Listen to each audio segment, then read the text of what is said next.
Wondershare Filmorയിൽ video എഡിറ്റിംഗിന് ആവശ്യമായിട്ടുള്ള files എങ്ങനെയാണ് import ചെയ്യുന്നതെന്നാണ് നമ്മൾ ഈ വീഡിയോയിലൂടെ പഠിക്കുന്നത്. നമുക്കതിന് മുകൾ വശത്ത് ഫയൽ എന്നൊരു ഓപ്ഷൻ കാണുവാൻ സാധിക്കും. അതിനകത്ത് ഇമ്പോർട്ട് മീഡിയ എന്ന് പറഞ്ഞൊരു ഓപ്ഷൻ ഉണ്ട്. അതിനകത്ത് കാണുന്ന ഇമ്പോർട്ട് മീഡിയ ഫയൽസ് എന്ന ഓപ്ഷൻ ക്ലിക്ക് ചെയ്യുക.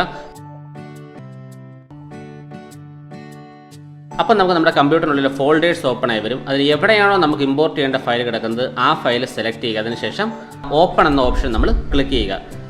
അല്ലെങ്കിൽ നമ്മൾ ഫയൽ സെലക്ട് ചെയ്ത ശേഷം കീബോർഡിലെ എൻ്റർ കീ പ്രസ് ചെയ്താലും മതിയാവും. രണ്ടാമതൊരു ഓപ്ഷൻ നമുക്ക് താഴെ കുറേയധികം മെനൂസ് കാണുവാൻ സാധിക്കും. Media, music, test or credit എന്നൊക്കെ പറഞ്ഞ് കുറച്ച് മെനു കാണുവാൻ സാധിക്കും. അവിടെ മീഡിയ എന്ന മെനുവിന് മുകളിൽ കാണുന്ന ഇമ്പോർട്ട് എന്ന ഓപ്ഷൻ എടുക്കുക. അവിടെ നിന്നും ഇമ്പോർട്ട് മീഡിയ ഫയൽസ് എന്ന ഓപ്ഷൻ എടുത്തു കഴിഞ്ഞാലും നമുക്ക് ഈ ഫോൾഡേഴ്സ് ഓപ്പൺ ആയി വരും. അവിടെ നിന്ന് വേണമെങ്കിൽ നമുക്ക് ഇഷ്ടമുള്ള ഫയൽ സെലക്ട് ചെയ്ത് ഓപ്പൺ ആക്കാവുന്നതാണ്.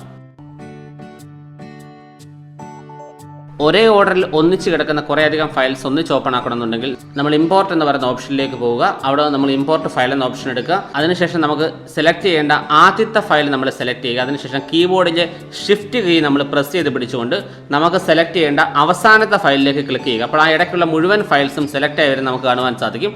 അതിനുശേഷം ഓപ്പൺ എന്ന് പറയുന്ന ഓപ്ഷൻ നമ്മൾ എടുക്കുക. അല്ലെന്നുണ്ടെങ്കിൽ നമ്മൾ കീബോർഡിലെ എൻ്റർ കീ പ്രസ് ചെയ്ത് കഴിഞ്ഞാലും ഈ പറയുന്ന എല്ലാ ഫയൽസും ഇമ്പോർട്ടായിട്ട് വരുന്നതായിട്ട് നമുക്ക് കാണുവാൻ സാധിക്കും.